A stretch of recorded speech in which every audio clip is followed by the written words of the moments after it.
Okay, so how many of you guys know that God gives you what you need, the information that you need in the way that you're going to understand it the best? Amen. He does. The message that I'm going to bring to you tonight, the pastors in past had given me something, and I said, well, what do you want me to do this time? And he said, your choice. Well, anyways, so I have a huge flower garden in the front of my house, and I was doing the major weeding that you do from winter to spring. You're getting all those yucky weeds out, and that's where I got this. I'll have to tell you, that day was a great day. Anybody that can say weeding the garden, you had a great day, you know it could have been bad. But the whole time I'm weeding, God's given me all of this information that it was definitely for me, and I hope that it blesses you. If you guys will go to John 15:1. Yes. I am the true grapevine, and my Father is the gardener. He cuts off every branch of mine that doesn't produce fruit, and he prunes the branches that do not bear fruit, so they will produce even more. You have already been pruned and purified by the message I have given you. Remain in me, and I will remain in you. For a branch cannot produce fruit if it is severed from the vine, and you cannot be fruitful unless you remain in me. So, how many of you guys understand that we all go through seasons? We all have a season that we're in, and different seasons you get to plant different things. In the winter, you can't have roses in the winter. The tulip trees don't bloom in the summer. They bloom in the winter. So what other people have, that's because that's the season they're in. That doesn't mean you get to have that because you're in your season. And that's what we have to remember. We have to remember that what everyone else has, that's the season they're in, and they get to have that. So we know that when winter comes, things are not always very attractive. Things start to die off, things go gray, things are not, there are not a lot of flowers in the winter time, there's not a lot going on in the winter. It's just not pretty. The winter's cold and harsh, and it's not good. Well, if we see someone going through a winter, because like I said, we all have every season. We don't get to pick and choose what season we're in. We all have every season. So if you see that person that's in winter, they don't look good. They look down and sad. They need our encouragement. So if you see someone in winter, you need to be encouraging that person. You need to be helping them along so that they are able to survive that winter, so that they don't lose their hope and they don't lose their joy enough to be able to survive that winter. Yes. We've all got to survive those. So we've got to be those people that help those people going through that get through it. Amen. So, weeds. We all have weeds in our lives, and I had some listed, and I thought, I'm not going to list weeds, because we all have weeds and vines that grow in our garden, and I feel like if I start listing them, people's going to think I'm judging, and I'm not judging. You know what your weeds are, you know what your vines are.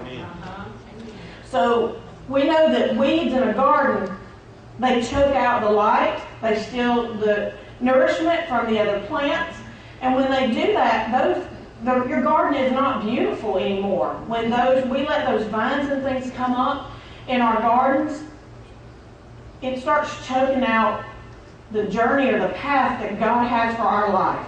It chokes out the other stuff that we need to be successful and to do what we need to do with our life. Yes.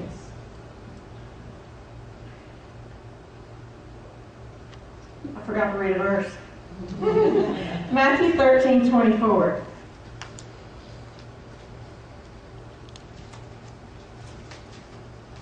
Here's another story Jesus told. The kingdom of heaven is like a farmer who planted good seed in his field.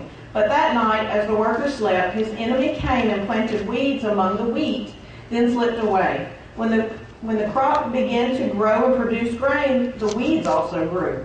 The farmer's workers went to him and said, "Sir, the field where you planted that good seed is full of weeds. Where did they come from?" "An enemy has done this," the farmer exclaimed. You do understand that Satan is our enemy, and he plants weeds. He plants weeds in our garden, and he makes us think that they're okay. He wants us to think that they're okay so that it will choke out what's good and what God has for us. Amen.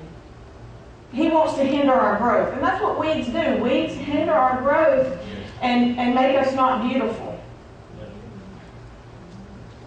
Some weeds have flowers and are pretty. I've got a couple of those that I try to tell myself, "Oh, this is okay. I can do this. It's not bad," but it's a weed. It's a weed, and we have to be able to recognize and discern what's a weed and what's a flower and get rid of it. Yeah. When we're getting rid of our weeds, we've got to get to the root of the weed. We've got to get the whole weed out, because if we don't, I can tell you from experience in my garden, if I just pull from the top, what happens? It comes right back.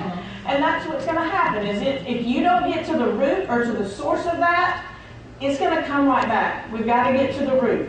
Amen. Vines. I'm going to tell you, I hate the vines in my garden, because the vines are sneaky. They're little and you don't really see them. And they love to get in my blueberry bush. And what happens is, before I see it, it's already climbed all the way up that blueberry bush. And it is such a pain to get that thing out of there. I have to work and delicately untwine it out, because if I just pull, it knocks all my blueberries off, so my fruit is gone. That same thing happens in your life. If you've got some kind of vine that is so twisted up within you that when you pull it, you're going to lose some things that you need. And you don't want to lose those things that you've already got going in your life.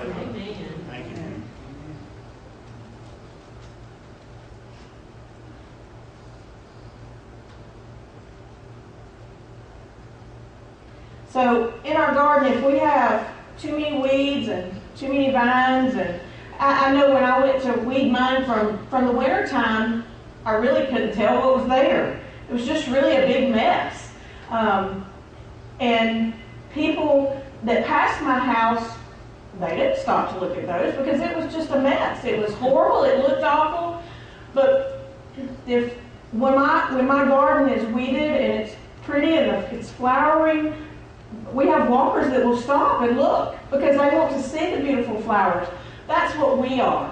If we are beautiful, if we're showing that beauty that God has put in us, people want to be like us. They want to see us. They want to know, why do you have such a light? Why are you so beautiful? And not meaning on the outward, from the inside. People see your inside coming out, and people want to know, where do you get that from? Why? How do you get that? I want to know. And that gives us the opportunity to be able to say to them, let me tell you about this wonderful man named Jesus that can turn your life around and make it as beautiful as mine. Amen. Amen. Yes. Amen.